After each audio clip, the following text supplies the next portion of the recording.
Today we've got a new Nitro 1/10 scale FTX RC to review. Roll the intros.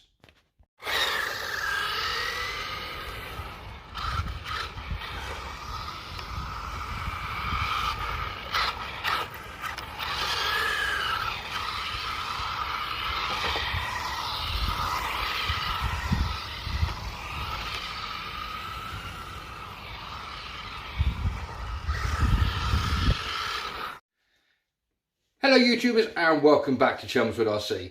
As the title suggests, today we've got a new RC, an FTX Zorro, to unbox and have a look at. So without further ado, we're going to spin the camera around, get it on the tabletop, and we're going to have a look at this, go through it, show you what you're looking at and show you what you're going to need to get it up and running. So here is the Z Beastie. So, like I said, it is an FTX Zorro 1/10 scale nitro powered trophy truck, or a short course truck. Like I said, it comes from the FTX family range. It's a budget RC nitro. This is a Valentine's present from my dear lady on Tuesday, and I think she paid about 170 for this, which for a nitro RC is well worth the bang for the buck, as per the pun. So lovely artwork on the front. I must admit, I do love the mask figure with the red eyes. Gives me ideas of what you possibly could do with the front headlights. Put, a couple of red LEDs in there, make it look a bit meaner. That's the front. On the sides, gives you pictures of the actual vehicle upside down. The engine, the fuel tank, the exhaust, the electronics on the side, the front bumper and suspension, etc, etc. And on the ends, gives you a picture of the other colour that you can get, as well as these do come in an electric version. But to be quite honest, I have seen some videos on YouTube on the electric version, and I'm not overly keen, quite honest. So we'll get the box open. I've not seen in here yet, so what you see is going to be my first reaction, and I'll get to that in a minute. Usual instruction manual for the radio. Looks like a extension there for the exhaust, and the usual instructions there. Let's get rid of them, don't need them. And yeah, I wasn't expecting that, guys. That is for £170 UK. Yeah, that's my hand. This is absolutely huge. I was not actually expecting that. I was expecting, because of the size of the box, I was expecting something a little bit smaller than that. But yeah, that's big. I don't mean big. Right, looks like we have a box over this side, so let's whip this out. Obviously, it's probably going to have the radio in it, probably the batteries as well. So let's unbox it for you in front of you guys. So, oh, okay. No, it's just the radio. Okay, straight away, let's have a look underneath. You're going to need 4 AA batteries in the bottom of this. Luckily, I have some. So, what kind of radio have we got? So, we've got the Etronox Pulse E, by the looks of it. There's no model number, but it just says Etronox Pulse. Not a bad little radio. Looks like we've got a reversing format there, so you can reverse the servos. Looks like we may have a third channel there, but you wouldn't use that on here. And looks like the usual suspects, yeah, throttle trim, steering trim, etc, etc. And your on and off switch. Not a bad little radio, quite light, feels okay. Plastic wheel, would have been nice if they had put a bit of foam or maybe rubber around that, but for the price that we're paying for this, we can't really grumble. By the looks of things, guys, I can see a couple of cable ties just inside of the actual body there, so it looks like it's cable tied to this cardboard. So I'm going to quickly pause the camera, guys, pull it out and cut the cable ties. Well, yeah, 2 cable ties holding it into the cardboards. So obviously I've just clipped them off and took them out, and yeah, absolutely beautiful artwork on the body, but they are stickers, so you can take them off if you don't want them all on there. Very, very nice. Bill Brick top has been written on the side there, so I don't know if that was the driver or the co-driver, but let's have a look on the other sides. Yeah, so whoever it was, that's probably the driver, because it's the same on both sides. If it was a driving navigator, you would have thought, you know, it would be Bill on this side and another person on the other sides. So looking around the truck, very, very nice. Got very, very good suspension, but if you do this over jumps, you can clearly see that the front of the shell there is really going to dig into the tyres, so could cause an issue. Maybe it may flip onto itself, or it's going to dig a groove into the tyre, or that's going to get dug out and melted. So on the back there is a functional spare tyre. The videos that I've seen of this, they usually fall off the first time it rolls. So I might just take that off to keep it safe in case I ever need a spare.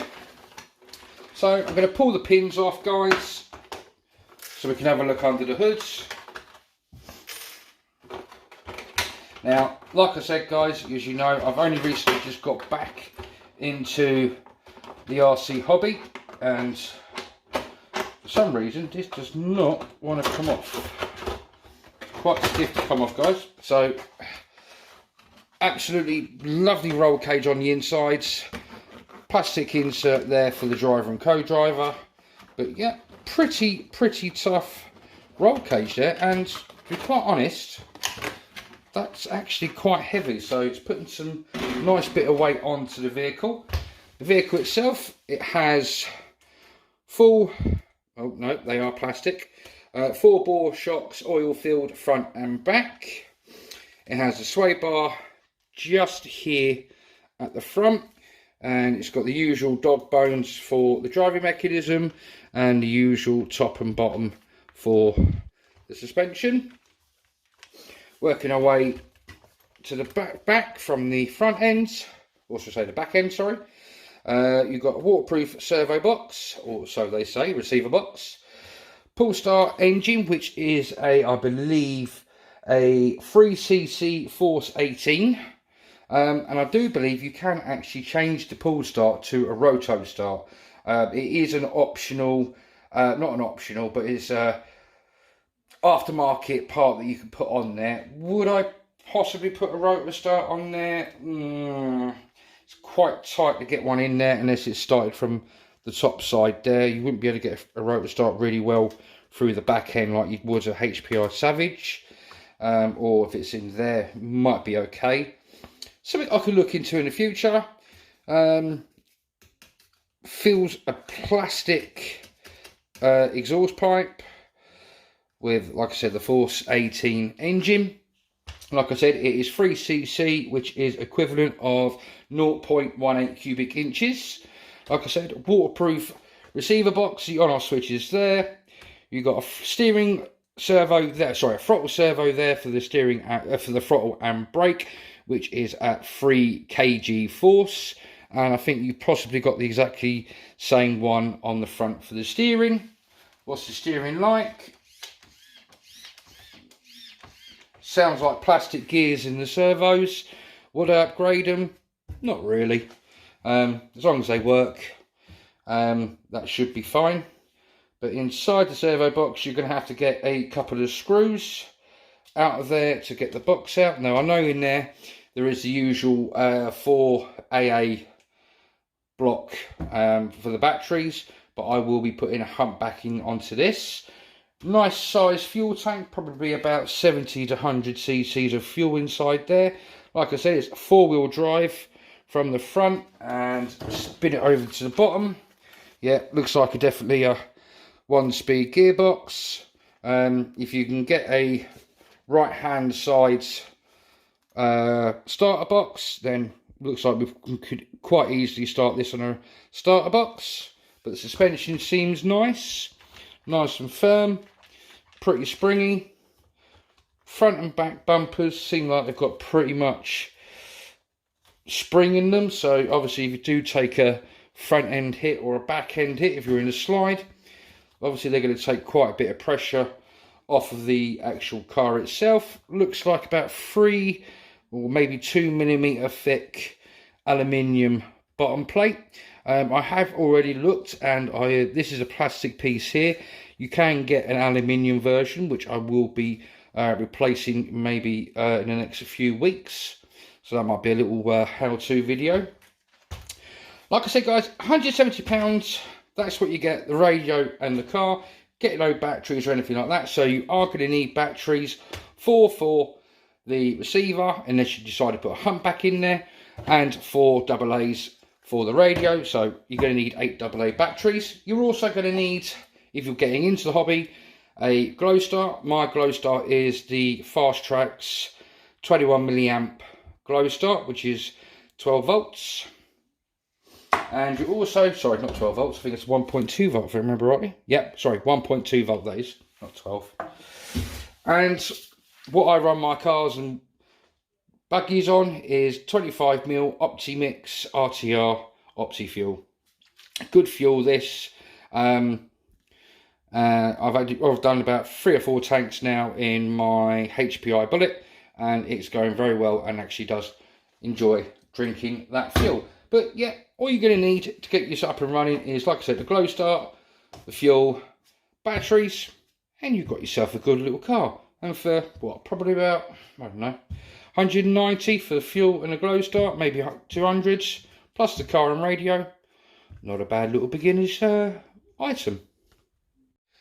So, conclusion for the FTX Zorro. Now, a lot of people get this one mixed up with the Toro.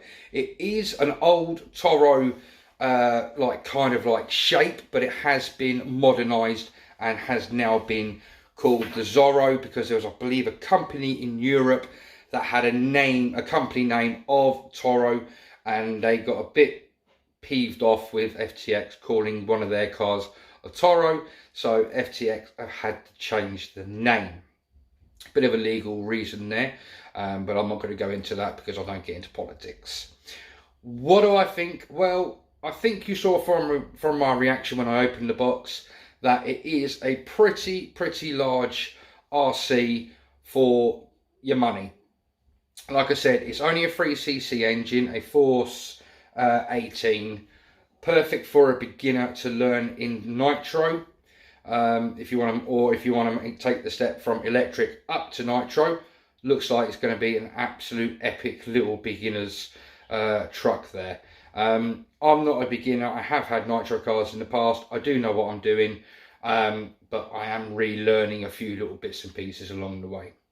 Hope you enjoyed this video, guys. I will be doing a video later on of this car being put through its braking period, so I'll take you through that period. But first of all, I'm going to get myself a humpback battery for that receiver box, because I don't trust AA batteries.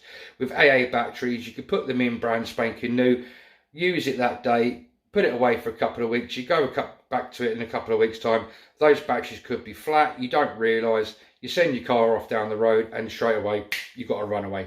Also, something that if you are getting new into Nitro, a fail-safe would be a good idea to be put onto the receiver. So if there is any communication loss between the radio and the receiver, the fail-safe will kick in, and if you set the fail-safe properly, then it will shut the engine to idle and put the brake full on for you. So again, that might be another thing that you may want to look into, a fail-safe. Probably about between, I would say, £10 to £15 from the likes of Model Sport or Wheel Spin. But then obviously then you have to check their websites or give them a ring. Hope you enjoyed this video, guys. As always, I've enjoyed making it for you. If you have enjoyed it, please do smash that like button down on the left hand side. If you are a subscriber that stayed with me, thank you very much for staying with me. And if you want to become a subscriber to my channel, just hit the subscribe button down on the right hand side. If you want to carry on watching videos from my channel, there should be a link coming up here and here. Until the next time, guys, look after yourselves, protect your loved ones, but above all, happy modelling, and bye-bye from Chelmswood RC.